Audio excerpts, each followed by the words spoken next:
This program is brought to you by Emory University. On November 14, 2014, the Center for Faculty Development and Excellence at Emory University hosted a discussion titled Building Your Book Platform. The speakers described the importance of building and cultivating a base of people interested in your book's topic and how to effectively communicate through multiple media outlets, including radio, television, social media, and print. The speakers were Megan McRaney, Assistant Director of Media Relations at Emory, and Ken Carter, Professor of Psychology at Oxford College. In this video, Professor Carter shares his experience of building his book platform from scratch. I'm actually working on a book about thrill seekers. The working title is called Buzz, Understanding Adrenaline Junkies and the High Sensation Seeking Personality. So I got asked to talk a little bit about building book platforms, and I have to say that I'm not an expert on building book platforms, so I decided to slightly alter the title to how I built my book platform, which may not be the best way to do it, but it's sort of I was sort of figuring things out, and I think I had some success in getting my message out there. So first of all, you might be wondering, what in the world is a book platform? Well, really, it includes your public reputation and any visibility that you have, your ability to be able to establish yourself as an expert, and some evidence that you're comfortable in doing this. Like, I score really high in introversion, so I'm not really an extrovert at all. I've told people before, you can take as many photos of me as you want to, as long as I never see them. I'm happy to do video or things on TV, but I don't like watching myself or listening to myself. But I know that it's an important aspect of it.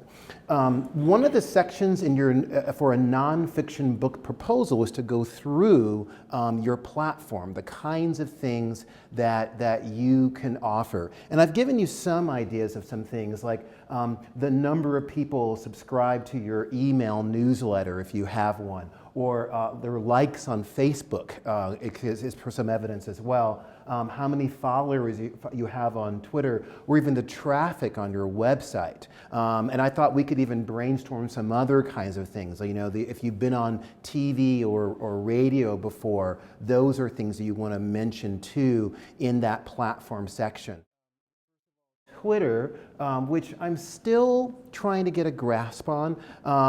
And so, but the important things on Twitter is what to tweet and who to follow. And to build up that Twitter audience can be effortful at times, but it can be really important. One thing I discovered that was really interesting for tweeting was live tweeting events. So whenever when I went to the American Psychological Association, actually it was the Association for Psychological Science convention, and I went to a workshop, I would tweet while I was at the workshop. And at the workshops, a lot of the psychological ones, they'll give you a hashtag to use so that when people are looking for what's going on in the workshop, it'll appear there. And I actually got a lot more followers when I was live tweeting those kinds of things. You know, taking photographs or tweeting during the event was really a great way to establish myself as the comments that I was having while I was seeing something. So Twitter I've been using some, and then of course blogging is an important thing. I have sort of a blog that I use sometimes, but some people are actually blogging their book. Some agents talk about this idea of writing your book in blog segments, and then putting the book together eventually into an entire thing. And you can, in fact, a lot of really successful books are blogged.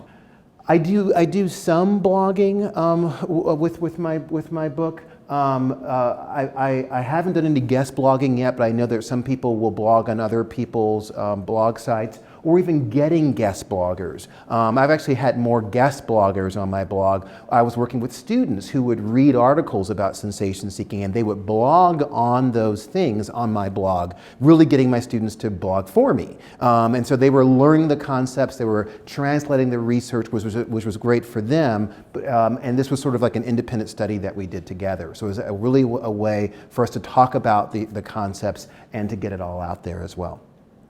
And if I were much better in terms of my platform, I would give you my website for my blog up there as well. I know. I'm learning things too.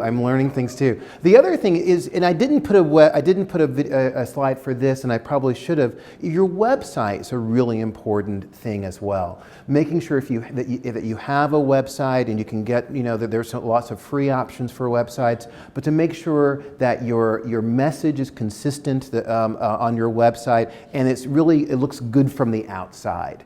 Get someone who's not familiar with what you're doing to look at your website. Shira Miller, who helped me, she said, and I was writing a book about sensation seeking, and she said, I don't know what sensation seeking is. People who hear sensation seeking don't know what it is. That's why I started using more information about adrenaline junkies, because people have an idea of what that is, even though it's not really the concept. And as an academic, it makes me cringe a little bit, but getting the message out there can sometimes be even more important. Facebook. I'm a Facebook lurker. I read a lot on Facebook. I have some people I love to read what they're doing on Facebook. I hardly ever post on Facebook. But it's important to be able to have a Facebook presence because Facebook is a really great way of getting information out into the world. So I have a regular Facebook page, but I also have this more professional page.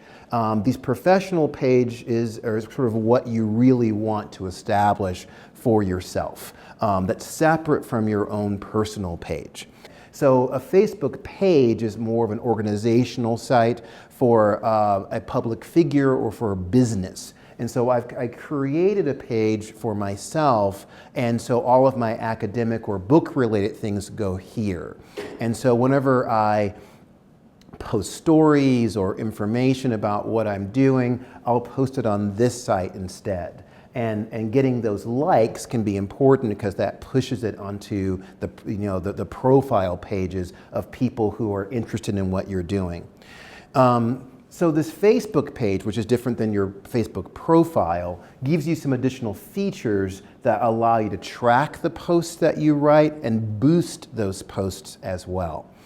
So you see up here, if I posted something on the 2nd of this month, and it shows me that it was a link.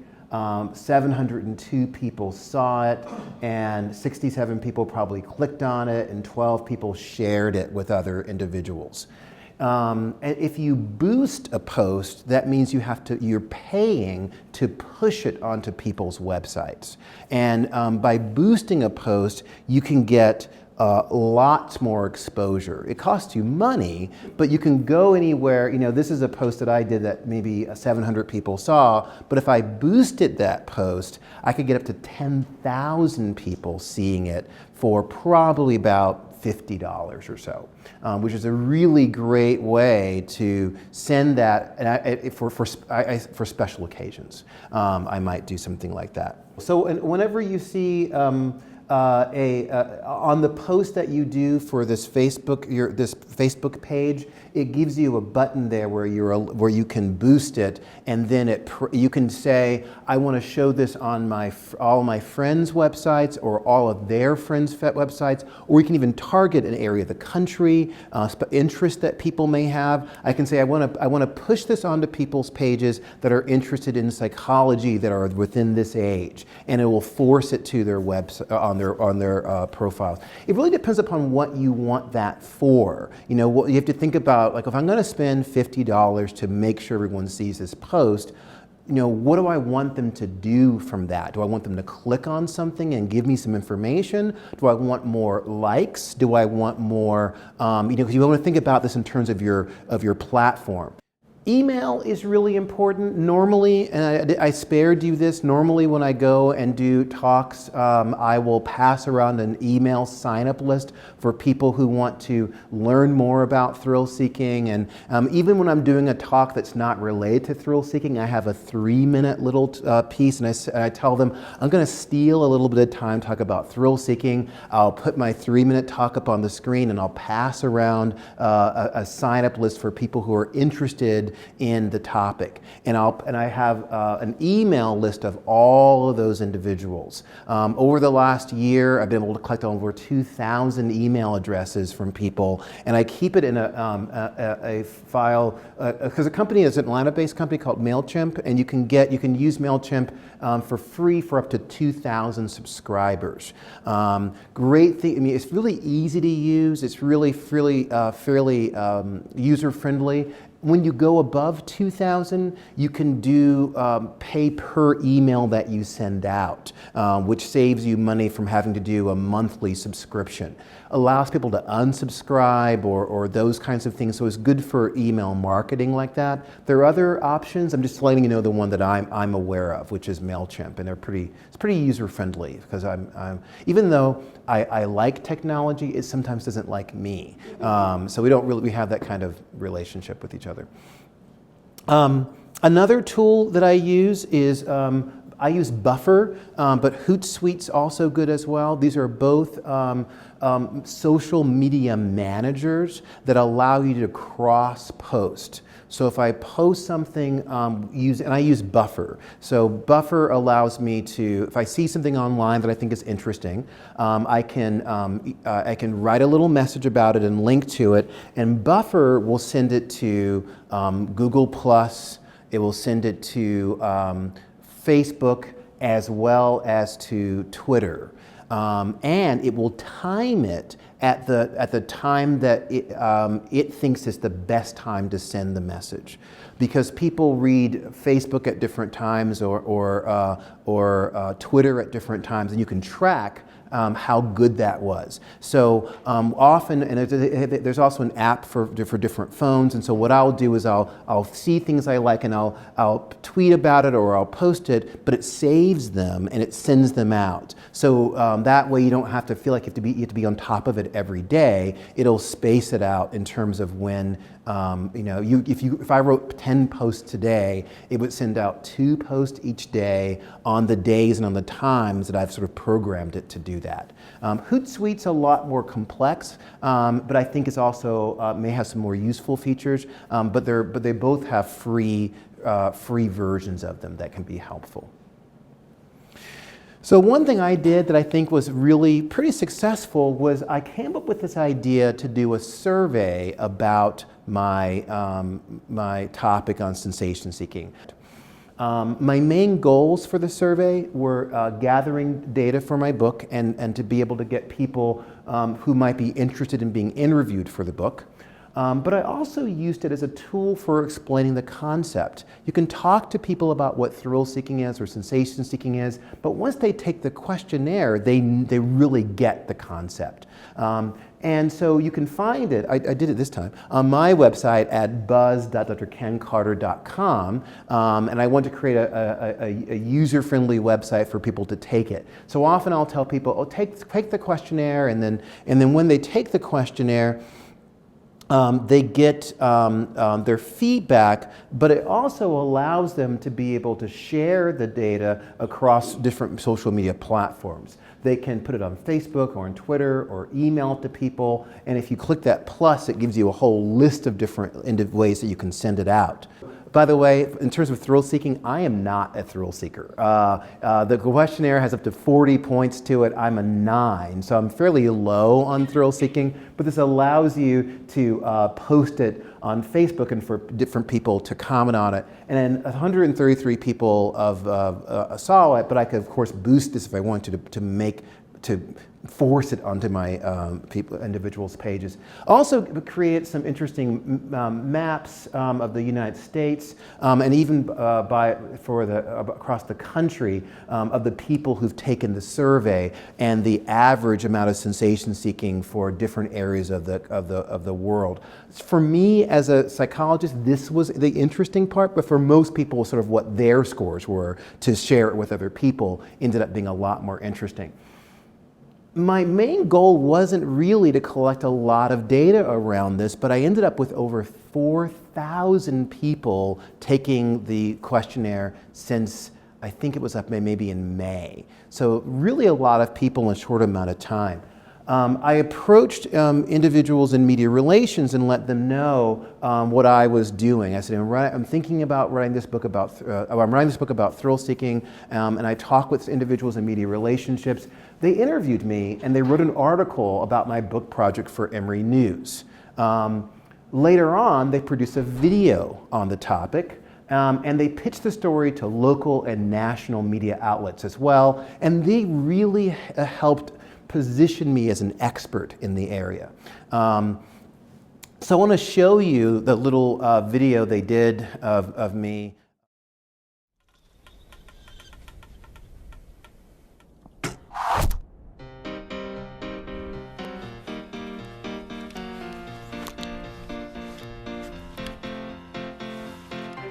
Yo, what up? Woo! Little baby cat so high, so fly. Sensation seeking is a personality trait. It's something we all have. When people think about it, they usually think about thrill and dangerous kinds of things. That's only one part of it. There are 4 different components to sensation seeking. There's thrill and adventure seeking, there's experience seeking. Another component of sensation seeking is disinhibition, and that's really your ability to be restrained. And the last part of sensation seeking is boredom and susceptibility, so how easily it is that you can be bored. So one thing I think is important to realize is that high sensation seekers and low sensation seekers experience the world in different ways. For them, it's not overwhelming to be, to do cliff diving or to being in the running of the bulls. They feel really calm and focused during that. The first thought is that high sensation seekers are causing trouble for themselves. People think they have a death wish, or they think that there's sort of something wrong, or they don't value life. But when you talk to them, it's really almost the opposite.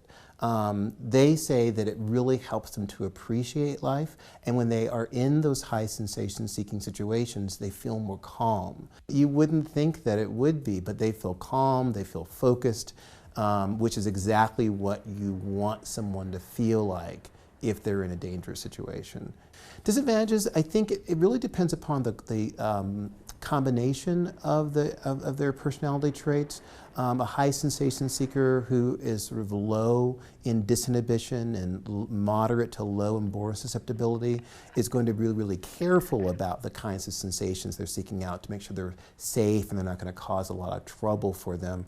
But individuals who get bored really easily, are pretty uninhibited, and have high sensation-seeking personalities can sometimes go after these sensations that are going to cause problems because they haven't necessarily thought through the consequences. And so that can be a problem for them sometimes.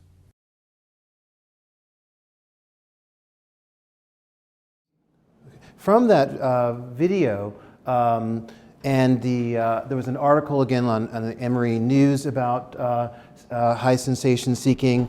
Very quickly after that, they pitched a story to the Atlanta Journal-Constitution that interviewed me and wrote a story about thrill seeking as well. Very quickly after that, Atlanta CBS News interviewed me and produced a story on thrill seeking, and then WABE also did a story about this as well. And I tried to capture photographs of each of these kinds of things, and I post those on my website.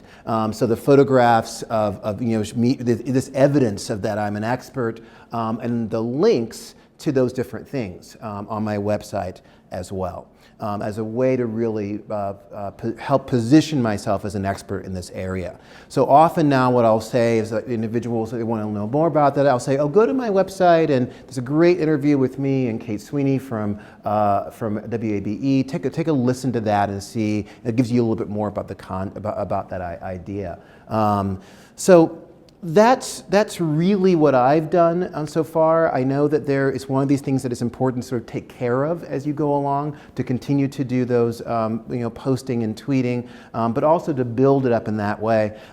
Just recently I got approached from it was a documentary filmmaker in London who's doing a story on passion, and talk with me about what I thought. Wanted to interview me about what I thought about these individuals' passions and how that linked with sensation seeking. I've got approached by a consulting firm to do some consulting on with a fast casual restaurant where they were interested in information about thrill and taste. And so being able to establish yourself as an expert and putting it out there is an important way to be able to communicate what you know in the public outside the university.